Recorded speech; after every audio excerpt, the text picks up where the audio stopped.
नमस्कार साथियों, आप सभी का स्वागत है आपके अपने YouTube चैनल परिवर्तन एजुकेशन अप में। जैसा कि आप जानते हैं कि काफ़ी लंबे समय के बाद मैं आपके सामने फिर से उपस्थित हुआ हूं और ये हमारे चैनल की कह सकते हैं एक नई शुरुआत है। पुनः नई शुरुआत करने जा रहे हैं हम लोग और इस नई शुरुआत के लिए सबसे उपयुक्त जो इस समय विषय है वो हमारे उत्तर प्रदेश में जो कांस्टेबल परीक्षा चल रही है, जिसका री एग्जाम हो रहा है, उसमें जो शिफ्ट वाइज क्वेश्चन पेपर आ रहे हैं उनकी आंसर की है। क्यों? क्योंकि अधिकतर बच्चा जो है, लगभग आपको पता है 50 लाख के आसपास बच्चा जो है वो इस परीक्षा में बैठने वाला है। तो 23 अगस्त 2024 की पहली शिफ्ट की आंसर की कल हम लोग आपके सामने लेके आए थे। आज हम लोग 23 अगस्त 2024 की जो सेकेंड शिफ्ट है उसकी आंसर की आपके सामने लेके आ रहे हैं। तो हर वो बच्चा जिसका एग्जाम आने वाला है या जो एग्जाम देके आया है वो अपनी इस आंसर की को मैच कर सकता है। इससे आपको बहुत ज्यादा मदद मिलेगी और आप मान के चल सकते हैं कि इस बोर्ड पे लिखे हुए 150 क्वेश्चंस में आंसर की जो आपकी आई है उसमें 99% आंसर्स आपके बिल्कुल सही हैं। जिन आंसर्स में हम लोगों को थोड़ा सा भी डाउट है उन आंसर्स का उत्तर हम लोगों ने इसमें नहीं लिखा है, वो आंसर्स भी आपको हम लोग जल्दी प्रोवाइड कराएंगे। तो चलिए बिना किसी देरी के शुरू करते हैं। आंसर की हमारी क्या है, पहला क्वेश्चन है। तो आप देखेंगे पहला क्वेश्चन हो सकता है आपकी शिफ्ट का क्वेश्चन अलग हो, क्योंकि सेट वाइज क्वेश्चन पेपर बटा है और हर सेट में क्वेश्चन भी बदले हुए हैं। बदले मतलब उनका सीक्वेंस बदला हुआ है और उनके ऑप्शंस के सीक्वेंस बदले हुए हैं। ठीक है, तो पहला क्वेश्चन जैसे कि आप देख सकते हैं कि इस वाले जो प्रैक्टिस सेट हमारे पास उपलब्ध कराया गया है इसमें आपका डायग्राम वाला क्वेश्चन है। पहला क्वेश्चन पूछा गया है कि आयत व्यक्ति दर्शाते हैं, त्रिकोण व्यक्ति दर्शाते हैं, मराठी बोलते हैं, इस तरीके का क्वेश्चन है। तो पहले का आंसर जो है वो हमारा 12 है। पूछा गया था बताइए कितने अंग्रेजी बोल सकते हैं, तो अंग्रेजी बोलने वाले बच्चे कितने होंगे, टोटल व्यक्ति हमारे 12 होंगे। दूसरा क्वेश्चन है सीरीज का AFKP, तो अगला अक्षर क्या आएगा, दूसरे का आंसर है B यानी कि U आएगा। तीसरा पूछा गया है कि 185 अनुपात 199 जिस प्रकार ये संबंधित है उसी प्रकार चारों ऑप्शन में से कौन सा संबंधित है। तीसरे का ऑप्शन आएगा C यानी कि 139 अनुपात 153। चौथा दिया गया है कि लर्निंग को 160 के रूप में लिखा जाता है, तो प्रिपरेशन को कैसे लिखा जाएगा। चौथे का उत्तर आएगा C यानी कि 266। अब हम लोग आगे देखते हैं। पांचवा क्वेश्चन दिया गया है कि निम्नलिखित शब्दों को अंग्रेजी शब्दकोश के क्रम के अनुसार व्यवस्थित किया जाता है, तो पहले कौन सा आएगा। पहले आएगा हमारा हैंड ओवर यानी पांचवे का A ऑप्शन बिल्कुल सही होगा। मैं इसीलिए ऑप्शन भी बोल रहा हूं क्योंकि आपके क्वेश्चन पेपर के सेट में हो सकता है कि ऑप्शन इधर उधर हो थोड़े से। पांचवे का होगा हैंड ओवर। छठा पूछा गया है 2, 6, 12, 20, 30, 42 इस सीरीज को पूरा करिए, तो छठे में उत्तर आएगा B यानी कि 56 उत्तर बिल्कुल सही है। सातवें में आपका ब्लड रिलेशन का क्वेश्चन है, H+I का मतलब है HI की बहन है, इस तरीके से क्वेश्चन दिया गया है। तो पूछा गया है बताइए कौन सा समीकरण है जो JP की बेटी है, इस बात को दर्शा रहा है।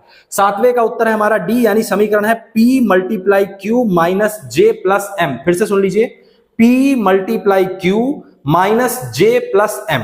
क्वेश्चन नंबर 8 दिया गया है कि पैरानॉर्मल के प्रत्येक अक्षर का केवल एक बार प्रयोग करके नहीं बनाया जा सकता है, तो आठवें का उत्तर होगा हमारा D यानी कि रेयर, RARE। क्वेश्चन नंबर 9 में लुप्त संख्या पूछी गई है 20, 35, 60, 105, 109। 9वें का उत्तर है D यानी कि 355 सही आंसर है। 10वां पूछा गया है कि वेन आरेख को प्रदर्शित कीजिए जिसमें पृथ्वी, समुद्र और सूर्य के बीच में संबंध दिखाया गया है, तो इसमें 10वें का B आंसर आ रहा है। एक गोला बनेगा, उसके बाहर एक गोला बनेगा और तीसरा गोला आपका साइड में बनेगा। क्वेश्चन नंबर 11 पूछा है शेर गुफा में है जैसे मकड़ी, मकड़ी कहां रहती है, जाले में रहती है, तो 11 का A हो जाएगा, जाला। प्रिया 20 मीटर पूर्व की ओर चलना शुरू करती है फिर बाएं मुड़ती है, दिशा संबंधी प्रश्न है, दिशा दूरी का पूछा गया। प्रिया अपने प्रारंभिक बिंदु से कितनी दूर है, तो प्रिया अपने प्रारंभिक बिंदु से 50 मीटर दूर है। 12वें का उत्तर है A। नेक्स्ट हम लोग बात करते हैं क्वेश्चन नंबर 13। 13 जो है वो आपका एक तरीके से डायग्राम वाला क्वेश्चन है जिसमें डायग्राम की सीरीज पूछी गई है, ICCI ICCI ऐसे करके दिया गया है। इसका सही उत्तर है D में क्या है, 2 ब्रैकेट लगे हैं बाहर की तरफ, बीच में एरो लगेगा और C और I इस तरीके से आंसर है। 14 क्वेश्चन पूछा गया है एक साइकिल चालक 12 किलोमीटर पश्चिम की ओर जाता है फिर दाईं ओर मुड़ता है। पूछा गया है कि अब वह किस दिशा की ओर जा रहा है, तो 14 नंबर का आंसर है D यानी कि उत्तर दिशा की ओर जा रहा है। 15 जो है वो आपका एक तरीके से कॉलम वाला क्वेश्चन है, उसमें आपके सेक्शंस बना के दिए गए हैं। पूछा गया दोनों परीक्षाओं में से किस सेक्शन में उत्तीर्ण प्रतिशत सबसे अधिक है, तो उत्तीर्ण प्रतिशत सबसे अधिक जो है वो सेक्शन D में है। 15 का D बिल्कुल सही है। नेक्स्ट हम लोग आते हैं क्वेश्चन नंबर 16। ये आपका ग्राफ वाला क्वेश्चन है जिसमें आपका दिया गया है मिल्क, कॉफी और टी, चाय, कॉफी, दूध की 3 लाइनें बनी हुई हैं, उस पे बेस्ड क्वेश्चन पूछा गया है। पूछा है ग्राफ का अध्ययन कीजिए और पता लगाइए कि पिछले वर्ष से अगले वर्ष तक चाय की अधिकतम प्रतिशत वृद्धि क्या है, तो इसका सही उत्तर है 17.65। 16 का आंसर सी बिल्कुल सही है। 17 की बात की जाए तो 17 आपका कोडिंग डिकोडिंग का क्वेश्चन है, जिसमें आपके सिंबल्स को कोड किया गया है। प्लस को मल्टीप्लाई से दर्शाया गया है, मल्टीप्लाई को डिवाइड माइनस से दर्शाया गया है, माइनस को डिवाइड से दर्शाया गया है। ठीक है, और एक आपका नीचे समीकरण दिया है 9 + 4 - 6 × 6 / 8। इसका उत्तर क्या होगा? तो 17 का ऑप्शन बी यानी कि 8 बिल्कुल सही है। 19 में बात की जाए तो 19 भी आपका एक सीरीज का क्वेश्चन है, लेकिन उसमें भी फिगर बने हुए हैं। तो इसमें कौन सा ऑप्शन सही होगा? 18 का पहला वाला ऑप्शन सही है। पहले वाले में माइनस, फिर माइनस के सामने प्लस, ऊपर की तरफ सर्कल बना हुआ है और नीचे की तरफ ट्राइंगल बना हुआ है। क्वेश्चन नंबर 19 की बात की जाए तो 19 आपका सादृश्यता का प्रश्न है। 145 अनुपात 15 की पावर 4। इसका सही उत्तर है बी यानी कि 52 की पावर 3, 52 की पावर 3 इसका बिल्कुल सही उत्तर हो जाएगा। क्वेश्चन नंबर 20 की बात की जाए तो देखिए 20 वाला जो क्वेश्चन है, इस तरीके के नए क्वेश्चंस आपके इस बार एग्जाम में पूछे जा रहे हैं। काट वाले की अनुप्रस्थ काट की शेप कैसी होगी, तो बिल्कुल बहुत आसान सा क्वेश्चन होता है, आप थोड़ा सा दिमाग लगा करेंगे तो हो जाएगा। पूछा गया यदि आपके पास एक नियमित पंचभुजीय प्रिज्म है, पेंटागोनल प्रिज्म है अगर आपके पास, और आप इसे उसके आधारों के समांतर काटते हैं तो अनुप्रस्थ काट किस प्रकार का होगा? तो सीधी सी बात है, जब आपका प्रिज्म जो है वो पेंटागन होगा, तो जब उसको आप समांतर काटेंगे तो उसकी जो शेप होगी वो भी कैसी होगी? पेंटागन ही बन के आएगी। तो 20 का उत्तर जो होगा वो पंचभुज बिल्कुल सही हो जाएगा, इसीलिए लिखा हुआ है 20 का ऑप्शन। देखिए कहा गया डी। 21 का ए, 21 पूछा गया है कि ए सी ई जी में अगला वर्ण क्या होगा? तो अगला वर्ण बेटा इसमें आई हो जाएगा। 22 की बात करें तो एक मेज पर 4 कार्ड रखे गए हैं, प्रत्येक कार्ड पर एक तरफ नंबर और दूसरी तरफ अक्षर लिखा हुआ। इस तरीके का प्रश्न है, थोड़ा सा डाउटफुल प्रश्न है, हालांकि इसीलिए इसमें डैश लगा हुआ है, क्योंकि इसमें दो आंसर समझ में आ रहे हैं, ए और डी, यानी 8 और के भी हो सकता है, 3 और ई भी हो सकता है। इसका आंसर हम लोग अभी आपको बाद में देंगे। क्वेश्चन नंबर 23 का है बी। 23 क्या है? एक लड़की की ओर इशारा करते हुए, ब्लड रिलेशन का क्वेश्चन है जिसमें फोटो की तरफ इशारा करता है। यह लड़की मेरे पिता की इकलौती संतान की बेटी है, तो ये चित्र किसका होगा? सॉरी, विपिन की पत्नी पार्वती का उस लड़की से क्या संबंध होगा? मां का संबंध होगा, यानी 23 का उत्तर क्या है? बी है। 24 में पूछा गया है, सादृश्यता पूरा कीजिए, कैमरा फोटोग्राफर और माइक्रोस्कोप बायोलॉजिस्ट। ठीक है। क्वेश्चन नंबर 25 में है, डॉल्फिन और व्हेल कैसे समान है? दोनों हवा में सांस लेते हैं, सांस लेने के लिए ऊपर आते हैं। क्वेश्चन नंबर 26 बहुत ही आसान क्वेश्चन है, और इस तरीके का क्वेश्चन आपका पहली शिफ्ट में भी रिपीट हुआ था। त्रिभुजों की संख्या पूछी गई है। मैंने आपको अपने वीडियो में बार बार बताया है कि कैसे आप त्रिभुजों को आसानी से बेसिक फिगर्स को ढूंढ के काउंट कर सकते हैं। क्वेश्चन नंबर 26 में पूछा गया कितने त्रिभुज है, तो 26 में बी यानी कि 16 ट्राइंगल आपके निकल के आएंगे। क्वेश्चन नंबर 27 की बात की जाए तो उसमें आपको चित्रों की एक श्रृंखला पूरी करनी है। 27 का ऑप्शन आ रहा है डी फॉर डॉग।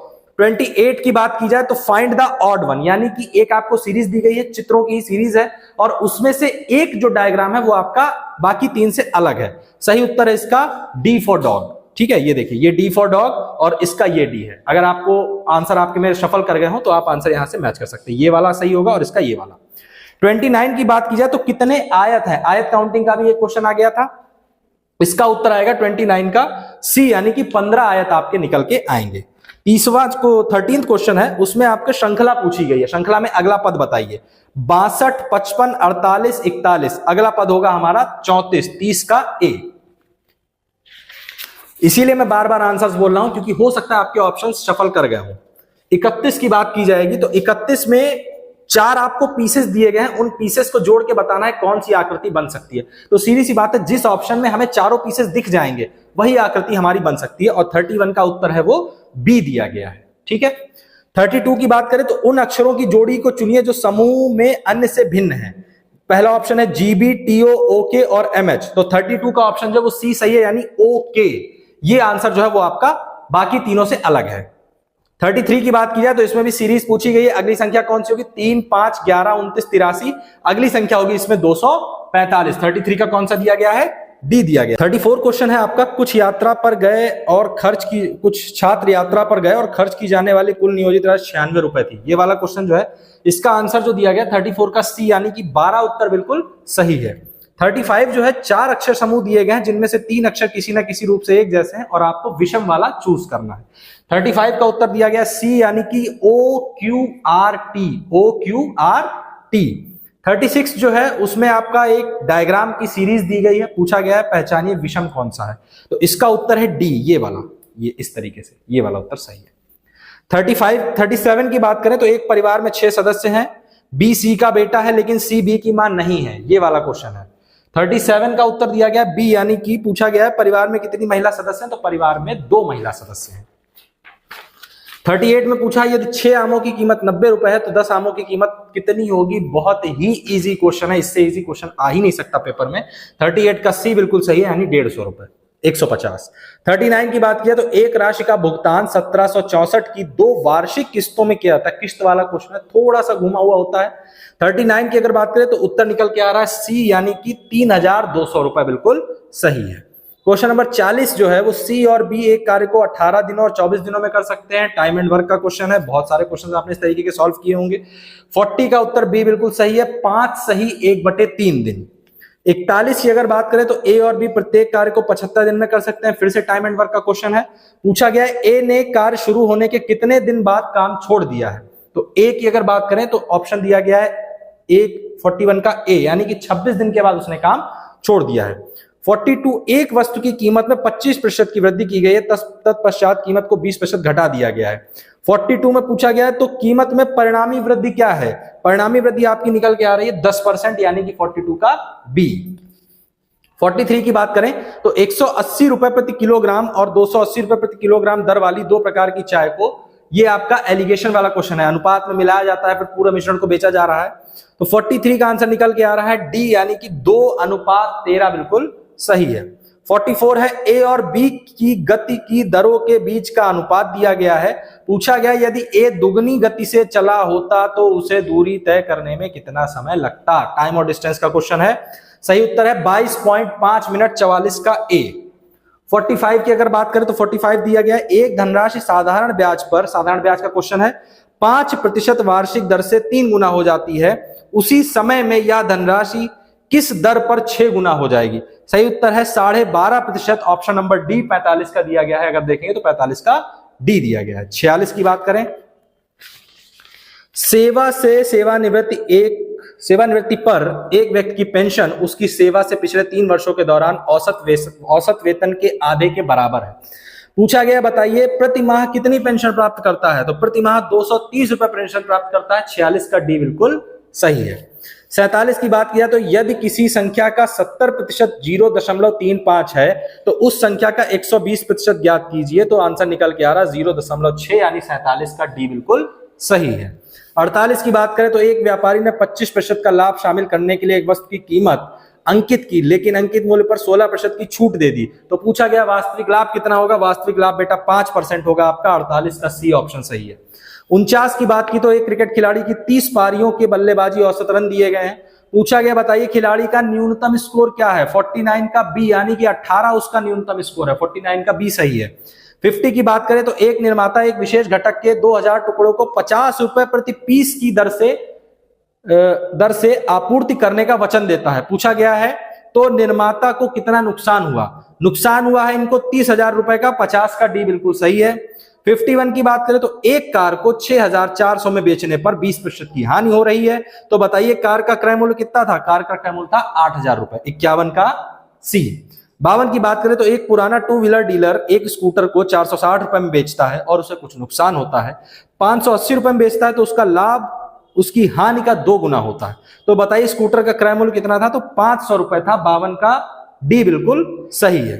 53 की बात करें तो एक नाव धारा के विपरीत 80 किलोमीटर 16 घंटे में और धारा के साथ 72 किलोमीटर 12 घंटे में, तो जल में नाव की गति बताइए, यानी स्थिर जल में कितनी गति होगी। तो स्थिर जल में गति जो निकल के आ रही है 53 का बी, यानी कि 5.5 किलोमीटर प्रति घंटा। 54 की अगर हम बात करते हैं, एक व्यक्ति शांत जल में 22 सही 1/2 किलोमीटर 1 घंटे में तय करता है, पाता है कि उसकी धारा के विपरीत लिया गया समय धारा के साथ के समय का 2 गुना है। तो बताइए धारा की गति क्या है। धारा की गति है 7.5 किलोमीटर प्रति घंटा। 7 सही 1/2, यानी कि 54 का ऑप्शन सी बिल्कुल सही है। 55 की बात की जाए तो 1/2, 2/3, 3/4, 4/5 का HCF पूछा गया है। इनका HCF होगा 1/60, यानी 55 का सी बिल्कुल सही है। 56 की बात करें तो एक कार्यालय में वरिष्ठ अधिकारी और सचिव हैं। यदि 15 सचिव छुट्टी पर चले जाएं तो पूछा गया ज्ञात कीजिए शुरू में कितने सचिव थे। इसका लास्ट क्वेश्चन जो शुरू में कितने सचिव थे, शुरू में आपके 25 सचिव थे, यानी 56 का ऑप्शन सी सही है। 57 की बात करें तो 285, 510 और 1440 का महत्तम समापवर्तक HCF ज्ञात करना है। इनका HCF निकल के आएगा 15, 57 का बी। 58 की बात किया तो UDHR मानव अधिकारों की सार्वभौम घोषणा का कौन सा अनुच्छेद उत्पीड़न से शरण लेने के अधिकार की गारंटी देता है? तो 58 का ऑप्शन बी सही है, यानी अनुच्छेद 14। विधि के समक्ष आप सभी के सामने क्या है? विधि के समक्ष हम सभी लोग क्या है? बराबर है कानून के सामने, तो वो आपको शरण लेने के अधिकार की गारंटी देता है।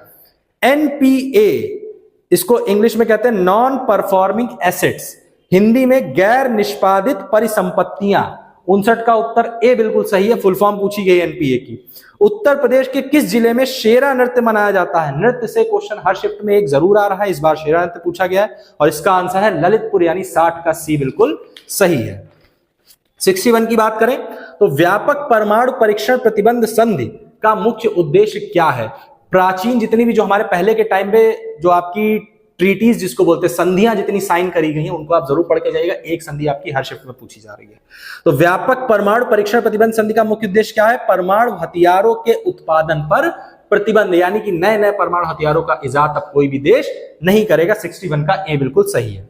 अर्जुन पुरस्कार मोस्ट इजी क्वेश्चन आपने बहुत सुना होगा, अगली शिफ्ट में पूरी चांसेस है कि बताइए 2023 का अर्जुन पुरस्कार किसे मिला है? ठीक है, तो मोहम्मद शमी को मिला है क्रिकेट के क्षेत्र में। ये क्वेश्चन आने के 99% चांस है, 100%। 31 तारीख तक किसी ना किसी शिफ्ट में ये क्वेश्चन जरूर देखने को मिलेगा। फिलहाल इसमें तो पूछा गया अर्जुन पुरस्कार किस क्षेत्र से संबंधित है, तो आपको पता है खेल में दिया जाता है, तो 62 का ये बिल्कुल सही है। इंडिया विंस फ्रीडम किसकी आत्मकथा है? पुस्तकें जरूर देख के जाइएगा। पूछा गया इंडिया विंस फ्रीडम किसकी है, तो अबुल कलाम आजाद, जो हमारे स्वतंत्र भारत के पहले शिक्षा मंत्री भी थे। ठीक है, 63 का डी बिल्कुल सही है। 64 की बात किया तो 2016 के विमुद्रीकरण, जो हमारा डीमोनेटाइजेशन हुआ था, जब नोटबंदी हुई थी, उसमें आरबीआई को कितने प्रतिशत 500 और 1000 रुपए के नोट प्राप्त हुए थे, जो पुराने वाले नोट थे? 64 का उत्तर है 98.96%, यानी कि 64 का ए बिल्कुल सही है। 65 पूछा गया 1993 में मानव अधिकारों पर विश्व सम्मेलन ने किसको अपनाया था? तो वियना में जो घोषणा पत्र हुआ था, वियना में जो आपकी अनाउंसमेंट हुई थी, उसको अपनाया गया था। ऑप्शन नंबर सी 65 का। 66 की बात करें तो किस संवैधानिक संशोधन अधिनियम ने लोकसभा और राज्यसभा विधानसभा में अनुसूचित जातियों और अनुसूचित जनजातियों के लिए सीटों के आरक्षण को बढ़ाया है?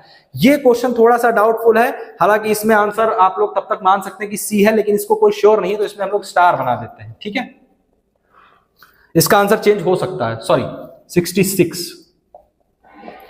67 की अगर हम लोग बात करें तो 67 है आपका लोकटक झील भारत के किस राज्य में स्थित है? महत्वपूर्ण झीलें, महत्वपूर्ण डांस, भाषाएं, ये सब जरूर पूछी जाती हैं। लोकटक झील की अगर बात करी जाए तो मणिपुर में है, यानी 67 का बी बिल्कुल सही है। प्रस्तावना जो हमारे संविधान में दी गई है, उसमें राष्ट्र की एकता और अखंडता शब्दों का उद्देश्य किस मौलिक सिद्धांत को बढ़ावा देता है? भाई थोड़ा सा अगर आप कॉमन सेंस लगाएंगे तो ये क्वेश्चंस में पढ़ने की जरूरत ही नहीं है, आप बिना पढ़े दे सकते। देखिए, एकता यानी यूनिटी और अखंडता मतलब जिसको तोड़ा ना जा सके, तो सीधी सी बात है, पहला ऑप्शन दिया गया समता, समता तो मतलब होता है सब इक्वल, इसमें यूनिटी की बात नहीं आ रही है। दूसरा है न्याय, न्याय का कोई लेना देना नहीं है। संप्रभुता भी लेना देना नहीं। बंधुता दिया गया, बंधुता मतलब जब आपके भाई बंधु होंगे, यानी आप एक दूसरे को भाई मानेंगे, तभी तो आप एकता में होंगे। ठीक, तो सीधे सीधे 68 का आंसर क्या हो जाएगा? सी, यानी कि बंधुता बिल्कुल सही है, ये लिखा हुआ है। 69 की बात करी जाए तो एक सॉफ्टवेयर प्रोग्राम है जो इंटरनेट के माध्यम से आने वाले सभी डेटा को फिल्टर करता है। इसका उत्तर क्या है? 69 का आंसर है आपका डी, यानी कि फायरवॉल जो है वो आपका एक ऐसा प्रोग्राम है जो सारे डेटा को फिल्टर करता है। 70 की बात करें तो दर्शकों के साथ संवाद करने के लिए सोशल मीडिया प्लेटफॉर्म के रणनीतिक उपयोग के लिए क्या शब्द यूज हुआ है? तो सोशल मीडिया मार्केटिंग। ध्यान दीजिए, इसमें सोशल नेटवर्किंग भी दिया गया है, लेकिन नहीं, सोशल मीडिया मार्केटिंग बिल्कुल सही उत्तर है, यानी 70 का ए होगा। भूटान की राजधानी, कुछ जीएस में ऐसे क्वेश्चन है जो फ्री के नंबर दे रहे हैं आपको, यानी अगर आप थोड़ा ठंडे दिमाग से पेपर सॉल्व करें 10 क्वेश्चन तो आप आराम से कर सकते हैं। भूटान की राजधानी क्या है? थिम्पू, 71 का सी। भारत में सबसे लंबा नदी पुल अन्नाई इंदिरा गांधी ब्रिज, यानी कि सॉरी भूपेन हजारिका सेतु, भूपेन हजारिका सेतु उत्तर बिल्कुल सही है, 72 का डी सही है। 73 की बात करें तो सरकार ने किसान क्रेडिट कार्ड योजना कब पेश की थी? तो अगस्त 1998, 73 का बी। 74 क्वेश्चन जो वो थोड़ा सा डाउटफुल है, इसलिए 74 का आंसर नहीं आपको बताया गया है अभी। 75 की बात किया तो जून 2024 तक लोकसभा में विपक्ष के नेता कौन हैं? देखिए, इसमें थोड़ा सा ऑप्शन कंफ्यूज हो सकता है, मल्लिकार्जुन खड़गे हो या फिर राहुल गांधी हो, क्योंकि अभी फिलहाल में जो चूज किए गए वो तो राहुल गांधी चूज किए गए हैं, जो नए विपक्ष नेता के तौर पे हैं। प्राचीन अगर 2024 से पहले की बात करें तो मल्लिकार्जुन खड़गे जो है वो हमारे कांग्रेस के अध्यक्ष रहे हैं। तो इसमें आंसर जो होगा वो आपका सोनिया गांधी बिल्कुल सही होगा। 75 में सही कर लीजिएगा, थोड़ा सा पढ़ने में वो हो गया था। 75 का उत्तर जो है वो डी सही है। यानी इस लोकसभा चुनाव में तो राहुल गांधी को विपक्ष नेता चुना गया है, उससे पहले तक जो हमारे विपक्ष नेता थी वो सोनिया गांधी जी थी। 76 की अगर बात करें तो तुगलकनामा पुस्तक किसने लिखी है? अमीर खुसरो जी ने लिखी है। 76 का ए बिल्कुल सही है। 77 की बात किया तो अंतरराष्ट्रीय अक्षय ऊर्जा एजेंसी क्या करती है? इंटरनेशनल रिन्यूएबल एनर्जी एजेंसी क्या करती है? तो इसका काम है अक्षय ऊर्जा के उपयोगों को बढ़ावा देना, यानी जिनको जो नवीकरणीय हमारी ऊर्जा है उसको बढ़ावा देना। यानी 77 का ए बिल्कुल सही है। 78 की बात किया तो वैश्विक आतंकवाद विरोधी प्रयासों के समन्वय के लिए किस संगठन की जिम्मेदारी है? UNCCT। 78 का डी। 79 दूध उत्पाद, ब्रेड आदि आवश्यक वस्तुओं पर जीएसटी दर क्या है? जीएसटी हमारे यहाँ का लगाया हुआ टैक्स है। तो 79 का आंसर देखा जाए तो 12% टैक्स जो है वो इन सभी प्रोडक्ट्स पर इस समय लगा हुआ है। चंद्रमा पर नासा के मानव युक्त लैंडिंग मिशन को क्या नाम दिया गया है जो 2024-25 तक होने की संभावना है?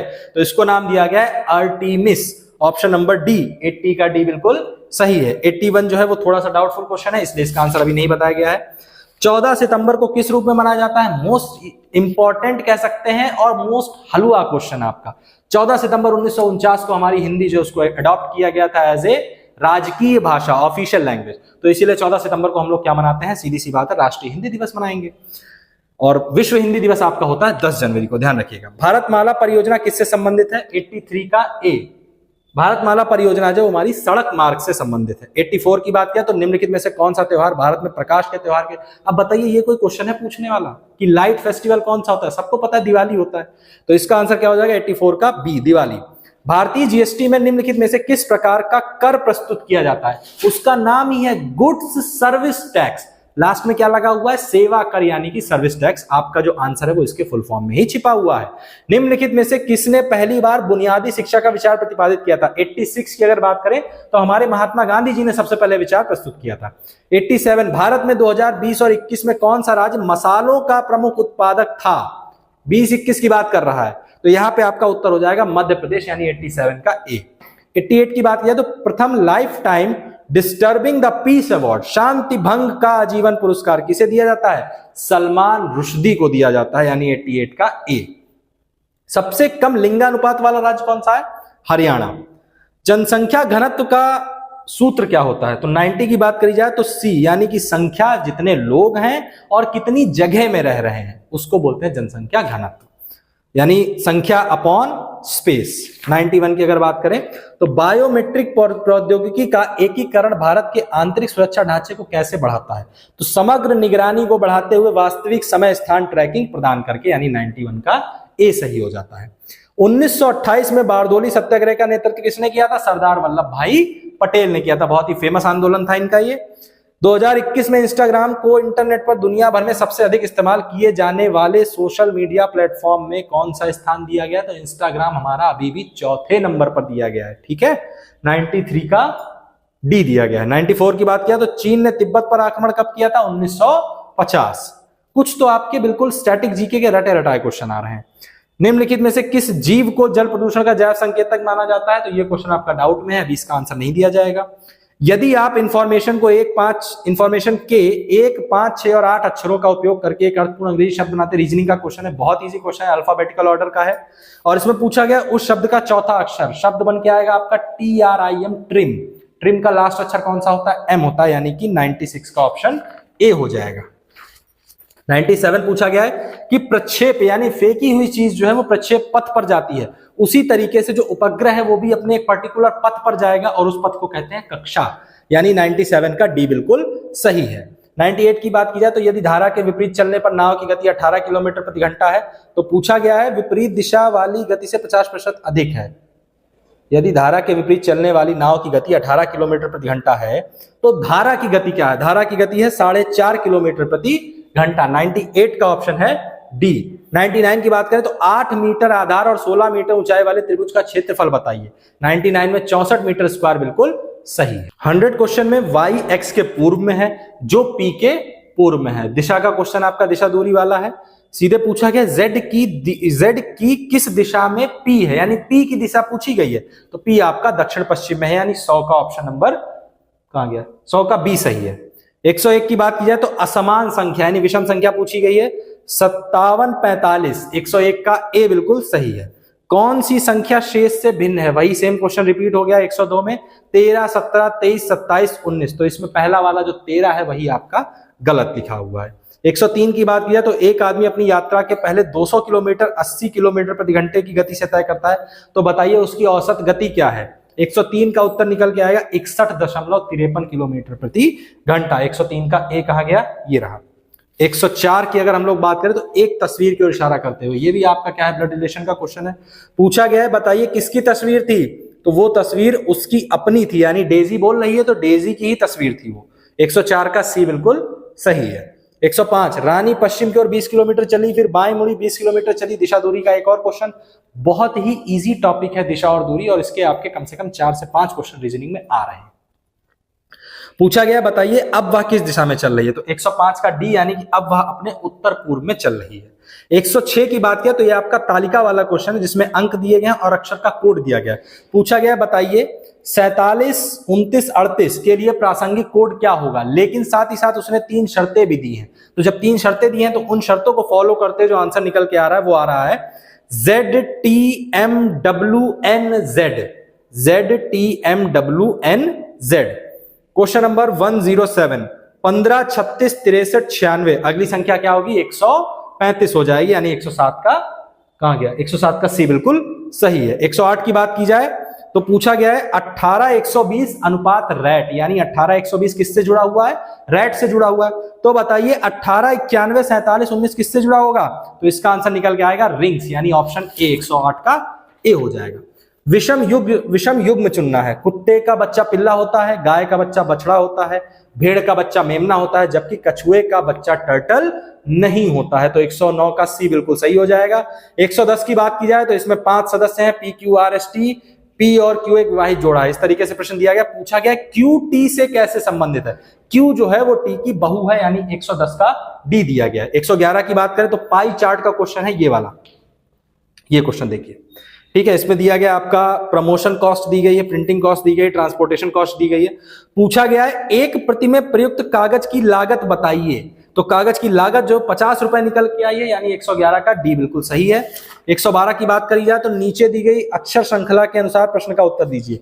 दी गई व्यवस्था में कौन दो पड़ोसी वर्णमाला क्रम में सबसे दूर है, यानी जस्ट एक के बाद दूसरा अक्षर दिया है और उनके बीच का गैप सबसे ज्यादा होना चाहिए। तो इसका उत्तर 112 का डी और वाई सही आ रहा है, डी फॉर डॉग और वाई फॉर याक। 113 की बात की जाए तो यदि लोगों के एक समूह में 40 को चाय पसंद है, 30 को कॉफी पसंद है, बहुत बार क्वेश्चन आपको कराया गया है, वेन डायग्राम का है ये क्वेश्चन। 113 का ए, 20 लोग ऐसे हैं जो केवल चाय पसंद करते हैं, बहुत इजी क्वेश्चन है। अब 114 से 118 ये आपके गद्यांश पे बेस्ड क्वेश्चन है, जिसमें आपकी पोएम वो लिखी हुई है झांसी की रानी वाली, खूब लड़ी मर्दानी वो तो झांसी वाली रानी थी, उस पे बेस्ड आपके क्वेश्चंस दिए गए। पूछा गया कवित्री की अधिकांश रचनाएं कैसी हैं, तो कवित्री की अधिकांश रचनाएं देशभक्तिपूर्ण है, यानी 114 का सी। खूब लड़ी मर्दानी वो तो झांसी वाली रानी थी में मर्दानी शब्द का अर्थ क्या है। देखिए मर्दानी शब्द में 2 आंसर हो सकते हैं। पहला तो पुरुषत्ववान, यानी कि मर्दानी। अब यहां पे थोड़ा सा आयोग के ऊपर यह देखना पड़ेगा कि जो हमारा पुलिस आयोग है वो क्या मानता है, मर्दानी का मतलब मर्दों जैसी ताकत वाली स्त्री, या मर्दानी का मतलब वीरांगना। दोनों आंसर यहां पे पॉसिबल है। इस पे हालांकि हम लोग स्टार लगा देते हैं 115। इसमें आंसर फिलहाल तो हम लोगों ने जो सोचा है वो यहां पे आपका है पुरुषत्ववान लग रहा है, लेकिन हो सकता है वीरांगना भी इसका आंसर हो सकता है। उक्त पद्यांश का सही शीर्षक सभी ने पढ़ा होगा बचपन में, झांसी की रानी, यानी 116 का ए सही है। इस कवित्री का नाम पहली लाइन में दिया गया सुभद्रा कुमारी चौहान जी हैं। इस कविता में प्रयोग किया गया रस कौन सा है, सीधी सी बात है, लड़ाई झगड़े की बात हो रही तो वीर रस की बात होगी। दिए गए विकल्पों में से विदुर का स्त्रीलिंग, विदुर का स्त्रीलिंग क्या होता है, विधवा हो जाता है, 119 का बी। 120 की बात की जाए तुम कब आओगे, तो जब कब यानी कि क्वेश्चन पूछा गया तो इसमें प्रश्नवाचक चिन्ह होना चाहिए, तो 120 का बी बिल्कुल सही है, प्रश्नवाचक चिन्ह। 121 की बात की जाए तो 1987 में मगध कविता के लिए साहित्य अकादमी पुरस्कार किसे दिया गया था, तो श्रीकांत वर्मा जी को दिया गया था। 121 का बी सही हो जाएगा। निम्नलिखित में से कौन सा शब्द विशेषण है निपट। निपट का मतलब होता है मतलब एकदम पूरी तरीके से, नहीं कहते निपट मूर्ख हो तुम, तो यहाँ पे निपट हो जाएगा। अव्यय के कितने भेद, अब जैसे इसमें कुछ लोगों को मात्र भी लग रहा होगा, मात्र बेटा आपका अव्यय है, मात्र आपका विशेषण नहीं है। अव्यय के कितने भेद होते हैं, बचपन से पढ़ते आ रहे हैं, अभी पढ़ रहे हैं। अव्यय के हमारे 4 भेद होते हैं। 123 का बी सही हो जाएगा, 123 का बी सही है। अव्यय के हमारे 4 भेद होते हैं। 124 की बात किया तो री वर्ण का उच्चारण स्थान क्या है, मूर्धा है। जब आप री बोलते हैं तो आपकी जीभ ऊपर की तरफ टकराती है, उसको मूर्धा बोलते हैं। 125 की अगर बात करें तो काव्य की शोभा बढ़ाने वाले धर्मों को अलंकार कहते हैं। सीधी सी बात है, शोभा कौन बढ़ाएगा, उसकी क्वालिटी ही तो बढ़ाएगी, तो यहां पे गुण हो जाएगा। 126 कानन का पर्यायवाची शब्द, कानन का पर्यायवाची शब्द आपका वन होता है, वन विपिन कानन। कृताकृत में समास कौन सा है, कर्मधारय समास है। देखिए जब भी आपका बार बार यथाशक्ति इस तरीके उसमें अव्ययी भाव होता है, हाँ कृताकृत में आपका कर्मधारय समास होगा। 128 में निम्नलिखित में से किस वाक्य में कर्तवाची यानी कि एक्टिव वॉइस सब्जेक्ट का प्रयोग हुआ, सब्जेक्ट की प्रधानता है। तो इसमें देखा जाए तो मोहन पुस्तक पढ़ रहा है, क्योंकि बाकी 3 जो है वो आपके ऑब्जेक्टिव हैं। ऑब्जेक्टिव मतलब पैसिव वॉइस में दिए गए हैं। अगर इंग्लिश की बात करें तो इनको कर्मवाच्य में है, खाली जो डी वाला है वो आपका कर्तावाच्य में दिया गया है, तो यानी मोहन पुस्तक पढ़ रहा है, बिल्कुल सही है। 129 की बात करें तो पुल्लिंग शब्द छांटिए, आहार हमेशा लिया जाता है, ठीक, मेहनत करी जाती है, रंगत आती है, चाहत की जाती है, ठीक है, तो बचा कौन, आहार। आपका उत्तर बिल्कुल सही हो जाएगा। माघ फागुन में पड़ने वाली ऋतु, माघ फागुन के बीच में कौन सी ऋतु पड़ती है, शिशिर नहीं, गुलाबी जाड़ा जिसको बोलते हैं। अभिज्ञ शब्द का समभिन्नार्थक, देखिए इसमें 2 वर्ड होते हैं, एक होता है शुद्ध समभिन्नार्थक, एक होता है समभिन्नार्थक। शुद्ध समभिन्नार्थक में क्या होता है कि वो सुनने में एक जैसे हैं लेकिन उनका अर्थ अलग अलग है। यहां पे पूछा गया है समभिन्नार्थक, ठीक। अभिज्ञ का अगर आप पहले तो इसको ऑप्शन से भी लगा सकते हैं, जैसे दिया गया जानकार, स्पर्श और विशेषज्ञ। स्पर्श तो कहीं पर से नहीं है, जानकार और विशेषज्ञ आपके एक ही वर्ड हो जाते हैं, एक ही उसके पर्यायवाची हो गए। तो बचा कौन, मूर्ख जो होगा। अभिज्ञ का होता है अनभिज्ञ यानी जिसे कुछ नहीं पता है, तो मूर्ख इसका उत्तर बिल्कुल सही हो जाएगा। चीफ की दावत किसने लिखी है, भीष्म साहनी जी ने लिखी है। निम्नलिखित में से कौन सा अर्धविराम का चिन्ह है, 133 का बी। ये आपका इस तरीके से अर्धविराम लग जाता है, और इससे पहली वाली शिफ्ट में पूछा गया था अल्प विराम, तो विराम चिन्ह में जरूर क्वेश्चन आ रहा है। इति और इति, इति का मतलब होता है समाप्ति और इति का मतलब होता है बाधा, यानी 134 का ए बिल्कुल सही है। निम्नलिखित में से वाक्य के शुद्ध रूप का चयन कीजिए। 135 में बी दिया गया है, मैं गाने का अभ्यास करता हूं। 136 अभय और उभय का सही अर्थ, अभय का मतलब होता है निर्भय और उभय का मतलब होता है दोनों, उभय निष्ठ से बना है उभय दोनों। अंधेर नगरी का अर्थ बताइए, अन्याय की जगह, जहां पे अन्याय ही अन्याय है। एक कहावत सुनना, अंधेर नगरी चौपट राजा, टके भाव खाजी टके भाव खाजा। कांति और क्लांति शब्द युग्म का सही अर्थ बताइए, तो कांति का मतलब होता है चमक और क्लांति का मतलब होता है थकावट, यानी 138 का दिया गया है बी। आदि और व्याधि, आदि और व्याधि शब्द युग में आदि का अर्थ, दोनों का नहीं खाली आदि का पूछा गया। आदि शब्द का आदि नहीं है, धा से धनुष है लास्ट में। आदि का अर्थ होता है मानसिक कष्ट।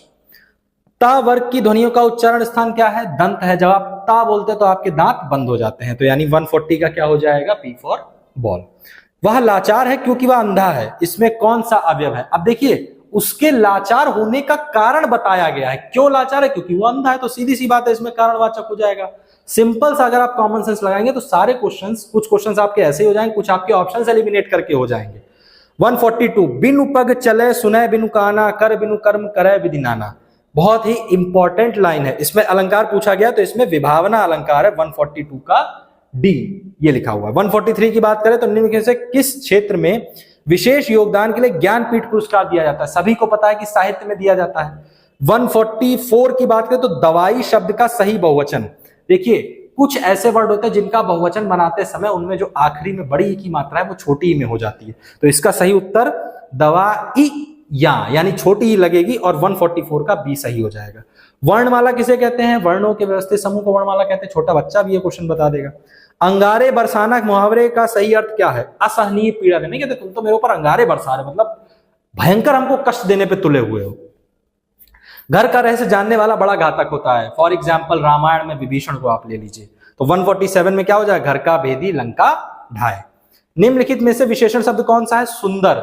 सुंदर कोई व्यक्ति हो सकता है, ठीक है, तो सुंदर आपका क्या होगा, विशेषण हो जाएगा। मुझे बारिश में भीगना पसंद नहीं है, इस किस सर्वनाम का उदाहरण, देखिए मुझे जो है वो आपका उत्तम पुरुष का हो जाएगा और भीगना जो है वो आपका प्रथम बारिश में भीगना पसंद नहीं है। हाँ, मुझे जो है उसको उत्तम पुरुष भी कहते हैं और प्रथम पुरुष भी कहते हैं, प्रथम मध्यम, ठीक है, इस तरीके से। निर्वासित में कौन सा प्रत्यय है? निर्वासित में इत प्रत्यय दिया हुआ है। और इस तरीके से आपके पूरे 150 क्वेश्चंस का जो आंसर की है वो आपके सामने लिखी हुई है, आप एक बार स्क्रीनशॉट ले सकते हैं। उसके अलावा इन सारे क्वेश्चंस का एनालिसिस करने के बाद जो हमारी टीम ने निष्कर्ष निकाला है कि अगर आप थोड़ा सा धैर्य के साथ पेपर दीजिए, 2 घंटे का पेपर है, बहुत टाइम होता है, तड़बड़ा है, अगर आप क्वेश्चन में कहते हैं ना पैनिक कर जाएंगे तो आप क्वेश्चन आता हुआ भी गलत कर जाएंगे, सीधा सीधा क्वेश्चन। लेकिन अगर आप वही धैर्य के साथ पेपर सॉल्व करेंगे तो आपका क्वेश्चन बहुत आराम से, पहली शिफ्ट को दूसरी शिफ्ट को दोनों चेक करने के बाद हम लोगों ने ये डिसीजन मतलब निष्कर्ष निकाला है कि आप मान के चल सकते हैं कि दोनों शिफ्ट में बहुत आराम से 120 से 25 क्वेश्चंस अटेम्प्ट किए जा सकते हैं, बहुत इजीली। बहुत ज्यादा पढ़ा लिखा होगा, अगर बहुत ज्यादा रट रटा के, बिल्कुल नहीं किताबें घोट के पी के गया हो, तो वो बच्चे जो होंगे वो 130 भी जा सकते हैं, 130 के ऊपर भी जा सकते हैं। बाकी अगर थोड़ा सा आप कॉमन सेंस लगाएंगे और धैर्य का परिचय देंगे तो आप 120 इजीली पहुंच जाएंगे और 120 आपका सेफ स्कोर है। ठीक, बाकी इसी तरीके से हमारे चैनल पे अपना प्यार बनाए रखिएगा और हमारे चैनल को लाइक, शेयर और सब्सक्राइब करें।